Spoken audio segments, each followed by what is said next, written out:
selamat pagi anak-anak. Bagaimana kabar kalian? Semoga kalian tetap dalam keadaan sehat, semangat, dan dalam lindungan Tuhan. Pada video pembelajaran kali ini kita akan membahas tentang struktur dan kaidah kebahasaan teks iklan. Materi di kelas 12 IPA dan IPS bersama saya Dewi Rosintauli. Pada pertemuan kita sebelumnya sudah membahas tentang jenis-jenis teks iklan. Nah, di pagi hari ini kita akan menganalisis tentang struktur dan ciri kebahasan dari teks iklan. Apa sajakah yang menjadi struktur dari teks iklan? Ya, mari kita perhatikan video berikut. Struktur teks iklan dibedakan menjadi 3 bagian, yaitu yang pertama orientasi. Bagian orientasi berisi perkenalan mengenai produk atau jasa yang diiklankan. Yang kedua, kita kenal dengan tubuh iklan. Bagian tubuh iklan membahas inti dari apa yang ingin dipromosikan atau ditawarkan dalam sebuah iklan. Yang ketiga, bagian justifikasi atau penjelasan. Nah, bagian ini berisi penjelasan yang memudahkan publik mengakses barang atau jasa. Deskripsi produk yang diiklankan seperti spesifikasinya, cara memperoleh produk yang diiklankan, alamat, email, website, dan nomor telepon yang dapat dihubungi. Ya, itulah struktur dari teks iklan. Ada 3 ya, sudah dapat dimengertikan. Nah, kita lanjut pada kaidah kebahasaan teks iklan. Kaidah kebahasaan teks iklan ada beberapa bagian, yaitu yang pertama kita kenal dengan kalimat persuasif. Kalimat persuasif adalah kalimat yang berisi ajakan atau nanti membujuk atau nanti mempengaruhi dari si konsumen. Artinya, kata-kata dalam teks iklan ini bertujuan supaya para konsumen yakin dan percaya terhadap produk atau jasa yang ditawarkan. Yang kedua, kita kenal dengan kalimat imperatif. Ya, ciri kaidah kebahasan ini merupakan kalimat yang isinya berisi permintaan, ajakan, dorongan, atau larangan, atau bersifat perintah. Seperti pada kata ikutilah, hadirilah, wujudkan, nyatakan, nikmati, sebaiknya, mari, ayo, dan jangan. Yang ketiga, kita kenal dengan berima. Biasanya kata-kata yang terdapat dalam sebuah iklan memiliki rima atau pengulangan nada yang sama agar iklannya menarik dan berkesan bagi konsumen. Contoh,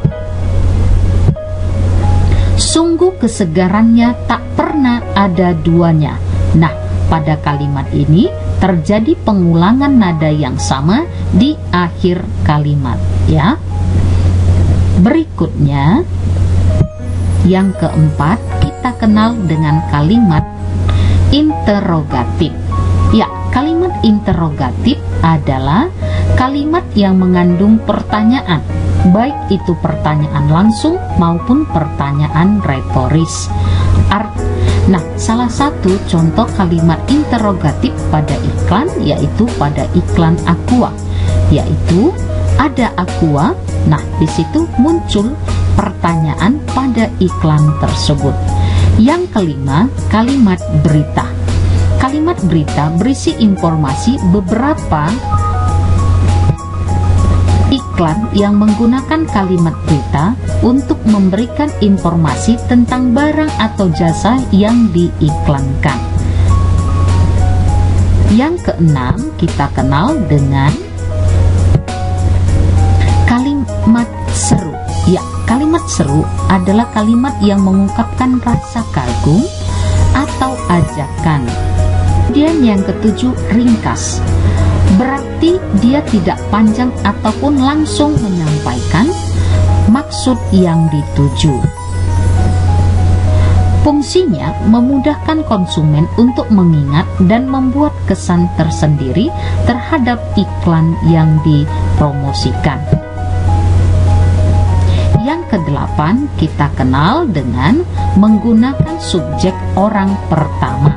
Ya, dalam iklan umumnya memakai subjek orang pertama tunggal atau jamak seperti aku, saya, kami untuk menggantikan pihak atau instansi yang memasang iklan. Yang kesembilan yaitu memakai slogan. Slogan adalah perkataan atau kalimat yang menarik, mencolok, dan mudah diingat dalam menyampaikan sesuatu.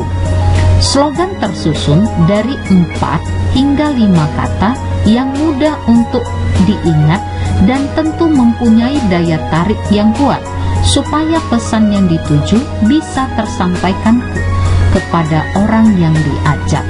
Namun ada juga slogan yang terdiri dari 2 atau 3 kata ya. Contoh slogan adalah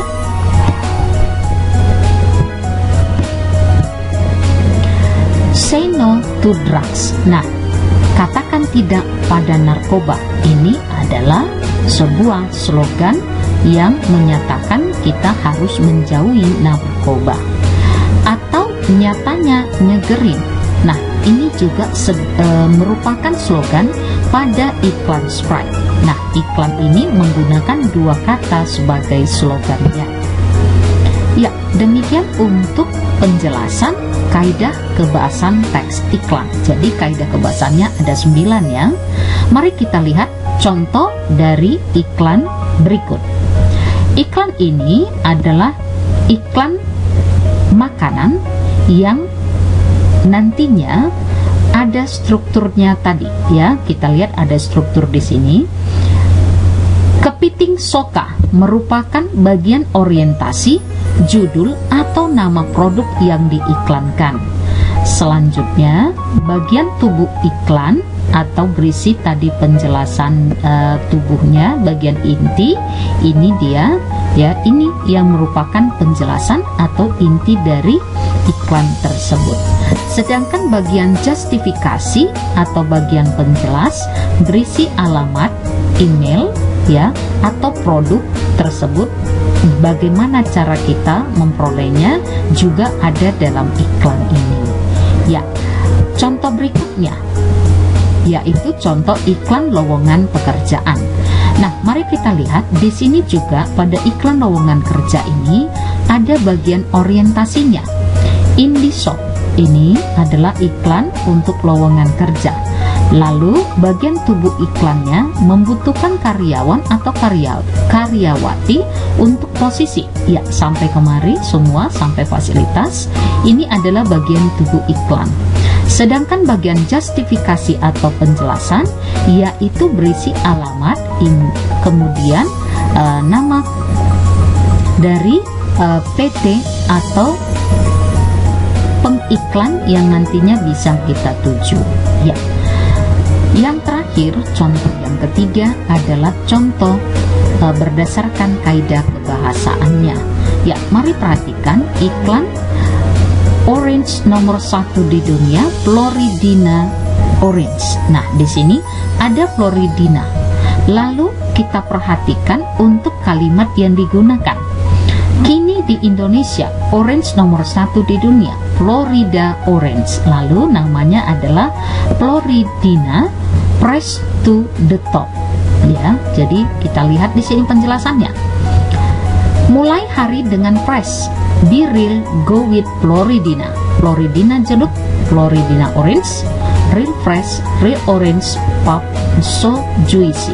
Nah, ini adalah bagian kalimat dari iklan tersebut ya. Kemudian Floridina fresh tanpa pengawet, gak bikin worry, enak dinikmati di mana saja. Floridina with real orange pop. Selanjutnya so juicy. Nah, pada demikian untuk penjelasan tentang struktur dan kaidah kebahasaan pada teks iklan di pagi hari ini.